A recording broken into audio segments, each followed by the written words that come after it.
சாந்தி. 4/1/2023 முரளியில் இருந்தான ஸ்லோகம். எதிர்மறையான காரணங்களை சாதகமான தீர்வுகளாக ஆக்குங்கள். எல்லா காரணங்களுக்கும் தீர்வுகள் உள்ளன. அந்த தீர்வுகளை தேடுவதில்தான் எமது திறமை உள்ளது. அப்போது வெற்றியும் நிச்சயிக்கப்படும். தீர்வுகள் எவ்வளவுக்கு சாதகமானவையாக உள்ளனவோ அவ்வளவுக்கு வெற்றியும் அமைதி சந்தோஷமும் இருக்கும். எதிர்மறையான உணர்வுகள் எமக்கு துன்பத்தையே கொடுக்கும், கவலையை அளிக்கும். சாதகமான எண்ணங்கள் உணர்வுகள் எமது மனோநிலையை சுகமாக்கக்கூடியது, அமைதியை தரக்கூடியது, சந்தோஷத்தை அளிக்கக்கூடியது. எதிர்மறையான காரணங்களை நினைக்கும் போது தலை பாரமாகி விடுகின்றது. எமது மனம் புத்தி எதிர்மறையான காரணங்களை ஆராய்ந்து அவற்றை பற்றி சிந்தித்து அதிகம் பழக்கமாகிவிட்டது. மிக வேகமாக எதிர்மறை விடயங்களுக்குள் நாம் சென்று பழகிவிட்டோம். எதிர்மறையாக சிந்திக்கும் கணமே அதன் பின் விளைவு உடனடியாக புலப்படுகிறது. ஆத்மாக்கள் பிறவியாக தமது சிந்திக்கும் விதம், கதைக்கும் முறை, செயற்பாடுகள் அதிகமாக எதிர்மறை உணர்வுகளை கொண்டிருந்தமையால் சாதகமான தீர்வுகளை காண்பது கடினமாகிவிட்டது. எல்லா ஆத்மாக்களும் தமது உண்மையான தெய்வீக தன்மையை இழந்தமையால் அவர்களால் நேர்மறையான எதனையும் சிந்திக்க செய்ய முடியாமல் உள்ளது. இப்பொழுது ஆத்மாக்களின் தந்தையாகிய இறைவன் தனது ஞான யோக சக்திகளை எமக்குள் தந்து எமக்குள் தெய்வீக உணர்வுகளை குடிகொள்வதற்கு உதவி செய்கின்றார். ஞானம் எமக்கு எது சரி எது பிழை என்பதை உணர வைக்கின்றது. இவ்வளவு காலமாக நாம் எது சரி என்று நினைத்து எந்த வழிமுறைகளை கடைப்பிடித்தோமோ அல்லது தீர்வுகளை கண்டோமோ அவையெல்லாம் இப்போது பிழையான வழிமுறை என்பது நமக்கு தெரிகின்றது. நேர்மறையான எண்ணங்கள் தீர்வுகள் சரியானவையாகவும் நிரந்தரமான சந்தோஷத்தை கொடுக்கக்கூடியதும் என்று எமக்கு தந்தை கற்பிக்கின்றார். இவ்வாறு எல்லோரும் சாதகமான தீர்வுகளை நோக்கி சிந்தித்து செயற்பாடுவார்களானால் இந்த உலகத்தில் எதிர்மறை உணர்வுகளை கட்டுப்படுத்தக்கூடியதாக இருக்கும். இதற்கு நாம் ஆன்மீக சக்திகளை எமக்குள் அதிகரிக்க வேண்டும். இதற்கான முயற்சியை நாம் தினமும் செய்ய வேண்டும். ஓம் சாந்தி. தீர்வுகளின் சுரூபமாக இருக்கும் நான் எப்பொழுதும் என் பக்கத்தில் சகபாடியாக பரமாத்மா இருக்கின்றார் என்பதனை விழிப்புணர்விலே வைத்துக் கொள்கின்றேன். நான் என்னுடைய ஆதியான நிலையில் அமர்ந்திருந்தவாறு பிரகாசிக்கும் ஜோதி புள்ளியாக என்னை பார்க்கின்றேன். ஆத்மாவாகிய நான் இந்த புள்ளியான நிலையில் இருந்து அமைதி, சந்தோஷம், சக்தி, ஞானம், தூய்மை, பேரானந்தம் போன்ற நல்ல குணங்களின் சுரூபமாக இருந்து அதனையே பரப்பும் வடிவம் ஆவேன். நாளாந்தமான நடைமுறையிலே வருகின்ற விடயங்களை இந்த புள்ளி வடிவத்திலே பரமாத்மாவுடன் இணைந்த நிலையில் இருந்தவாறு நான் அலசி ஆராய்ந்து தீர்வுகளை எடுக்கின்றேன்.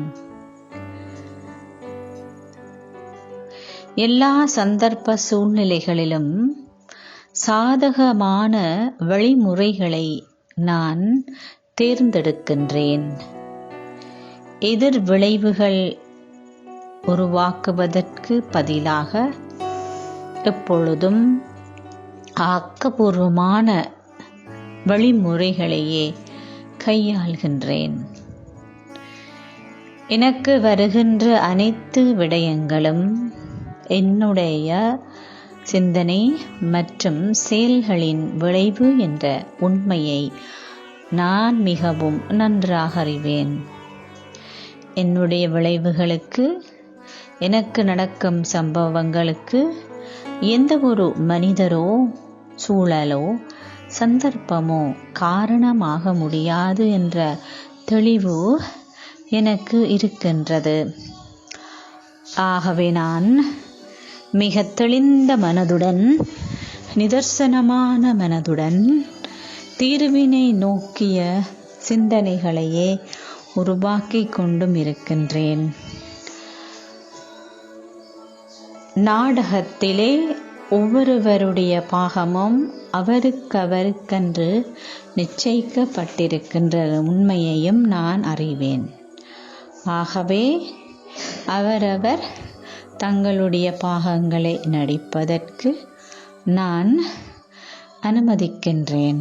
மேலும் ஒவ்வொருவருடைய பாகத்தையும் பற்றற்ற பார்வையாளராக நான் பார்க்கிறேன். ஆகவே எப்பொழுதும் நான் இந்த தெளிவான ஞான விளக்கத்தினால் தீர்வுகளின் சொரூபமாக இருக்கின்றேன். என்னுடைய புத்தி என்ற அம்பராத்தூணி எப்பொழுதும் இந்த ஞான கருத்துக்களால் நிறைந்திருக்கின்றது. தினமும் நான் இந்த கருத்துக்களால் என்னை நிறைத்து கொள்வதன் மூலம் எனக்கு பலத்தை கொடுக்கின்றேன். நடைமுறையிலே என் முன்னே வருகின்ற ஒவ்வொரு காட்சிகளையும் இவ்வாறே ஒரு பற்றற்ற பார்வையாளனாகவும் விடுபட்ட நிலையிலிருந்தும் ஒரு நாடகத்தை பார்ப்பது போலே பார்க்கிறேன். மற்றும் எல்லோரிலும் எனக்கு பரோபகார உணர்வு, எவ்வாறு இவர்களுக்கு நான் நன்மையை செய்யலாம், எவ்வாறு நான் இவர்களையும் அவர்களுடைய உயர்ந்த நிலைக்கு உயர்த்த முடியும் என்று பரமாத்மாவின் பக்கத்திலிருந்து அவர் பார்ப்பது போல பார்க்கின்றேன். இந்த பரோபகார உணர்வு, நன்மை செய்யும் உணர்வு அவர்களை தங்களுடைய தவறுகளோ பிழைகளோ குறைகளோ எதுவாக இருந்தாலும் அதிலிருந்து விடுபட்டு பலசாலியாக ஆக்குகின்றது. மொத்தத்திலே இந்த உலகத்துக்கே தீர்வுகளை வழங்கும் சொரூபமாக இருக்கும் நான் கல்ப விருட்சத்தின் அத்திவாரத்தில் அடிவேராக ஆதி ஆத்மாவாக புராதன ஆத்மாவாக அமர்ந்திருந்து உலகத்தில் இருக்கும் அனைவருக்கும் தீர்வுகளை எனது எண்ணங்கள் மூலமாக வழங்குகிறேன். நீங்கள் அனைவரும் உங்களுடைய பிரச்சனைகளுக்கு தீர்வுகளை பெற்றுக்கொள்வீர்களாக.